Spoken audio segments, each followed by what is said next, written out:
Baumrind's caregiving style or also known as parenting style. O bakit caregiving style? Kasi hindi naman lahat ng nagpalaki sa bata ay yung kanyang biological parents. Some are their grandparents, tito, tita, relatives, and so on. Okay, so Baumrind's caregiving style. So who is the proponent of this? So, Diana Bloomberg Baumrind, she was a clinical and developmental psychologist known for her research on parenting styles. After being awarded her doctorate, she served as a staff psychologist at Cowell Memorial Hospital in Berkeley. She was also director of two U.S. Public Health Service projects and a consultant on a California state project. From 1958 to 1960, she also had a private practice in Berkeley. So originally, there are three caregiving styles by Baumrind. But then, ginawa na tong four. So, ang inad dyan yung negligent parenting style. So first we have the authoritative, high demandingness, and high responsiveness. Authoritarian, high demandingness, low responsiveness. Permissive, low demandingness, and high responsiveness. Negligent, low demandingness, low responsiveness. 1. Authoritative parenting. Authoritative parents are both highly responsive and highly demanding. They set clear rules and expectations for their children's behavior, but also provide warmth, support, and responsiveness to their children's needs. They encourage independence while maintaining appropriate boundaries and guidance. Authoritative parents are nurturing and supportive while also fostering autonomy and self-discipline in their children. This parenting style is associated with positive outcomes for children, including higher self-esteem, better social skills, and higher academic achievement. So among the four caregiving styles, authoritative parenting is the healthiest one, or ito yung pinakamaganda, or ito yung positive one. Why? Dahil ang mga authoritative parents, although they set rules, na-explain nila yon sa kanilang anak. Number 2, authoritarian parenting. Authoritarian parents are highly demanding but low in responsiveness. They have strict rules and high expectations for their children's behavior but provide little warmth or emotional support.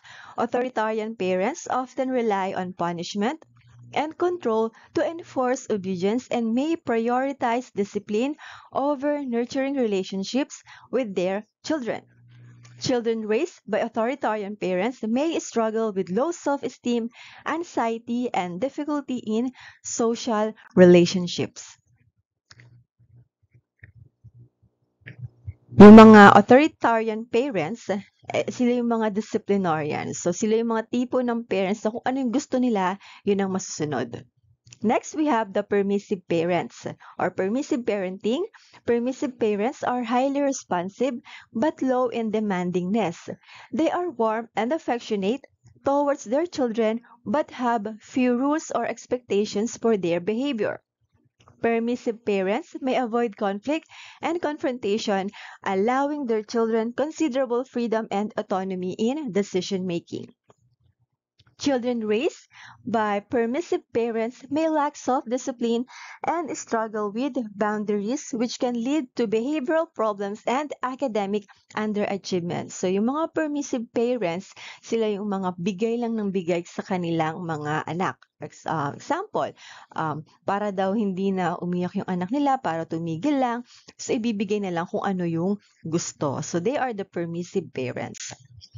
Next, the uninvolved or neglectful parenting. Uninvolved parents are low in both responsiveness and demandingness. They provide little emotional support, guidance, or supervision to their children. Uninvolved parents may be emotionally detached, preoccupied with their own concerns, or unable to meet their children's needs due to various factors such as substance abuse, mental illness, or extreme work schedules. Children raised by uninvolved parents may experience neglect, lack of emotional support, and inadequate supervision, which can lead to a range of negative outcomes, including poor academic performance, low self-esteem, and behavioral problems. Yung mga uninvolved or neglectful parents, ito yung mga walang pakialam sa kanilang mga anak. So, para mas madali nating maintindihan yung four caregiving styles. Again, pag sinabing authoritarian, they focus on obedience, punishment over discipline. Yung permissive naman, don't enforce rules. Kids will be kids. Bigay lang ng bigay kung ano yung gusto sa bata. Authoritative, create positive relationship, and they enforce rules at ina-explain nila yon. Why? The uninvolved, o ito yung mga walang pakialam. So, provide little guidance, nurturing, or attention. So, 5, ito yung nadagdag, yung over-involved parents, often referred to as helicopter parents or lone mower parents. These are the parents who excessively intervene in their children's lives, attempting to control various aspects such as academics, extracurricular activities, social interactions, and decision-making processes. So, yung mga over-involved parents, ito yung mga tipo ng parents na lahat na lang pinapakialaman nila sa kanilang mga anak to the point na wala ng privacy yung kanilang anak at hindi na makapag-decide on their own. Over-involved parents, they are being overprotective. It's normal lang na maging overprotective sa mga anak. But itong mga over-involved parents, lahat na lang, every little details about their kids, pinapakialaman nila. Putting excessive pressure on children. Micromanaging. Lahat na lang ng mga ginagawa ng bata, dapat alam nila. Intense desire to provide a different childhood for your children from your own. Okay, so over-involved parents. So, this is an example of a scenario of an over-involved parents. Again, over-involved parents, often referred to as helicopter parents or lone mower parents. They are parents who excessively intervene in their children's lives, attempting to control various aspects such as academics, extracurricular activities, social interactions, and decision-making processes.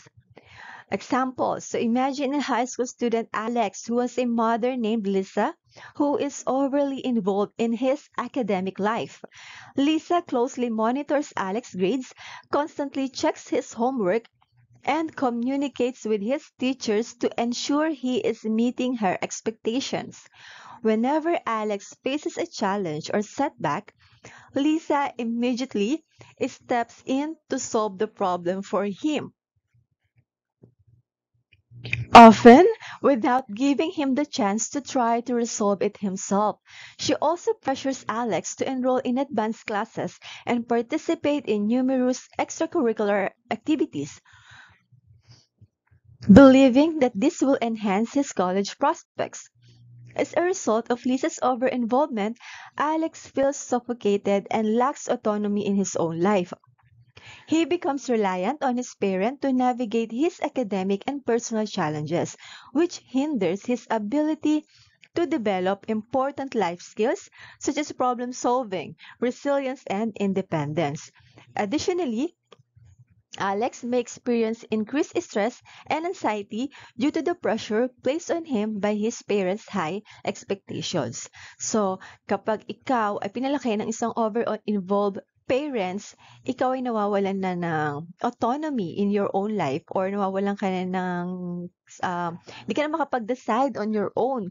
And paglaki mo, pagtanda mo, may tendency na magre-rely ka pa rin sa parents mo in every details of your life.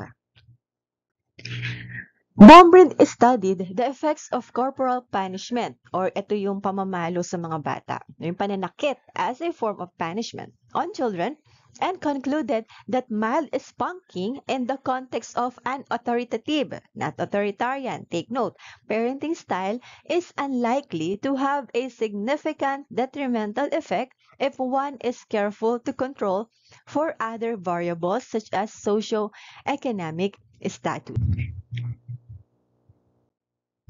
She observed that previous studies demonstrating a correlation between corporal punishment and bad outcomes failed to control for variables such as socioeconomic status. Low-income families are more likely to employ corporal punishment compared with affluent families. Children from low-income neighborhoods or families are more likely to commit violent crimes compared with children from affluent neighborhoods. But Baumright believed that when appropriate controls are made for family income and other independent variables, mild corporal punishment per se does not increase the likelihood of bad outcomes. This assertion has in turn attracted criticism and counterpoints from other researchers in the same publication. So, for example, whether harmful or not, there is still no consistent evidence of beneficial effects.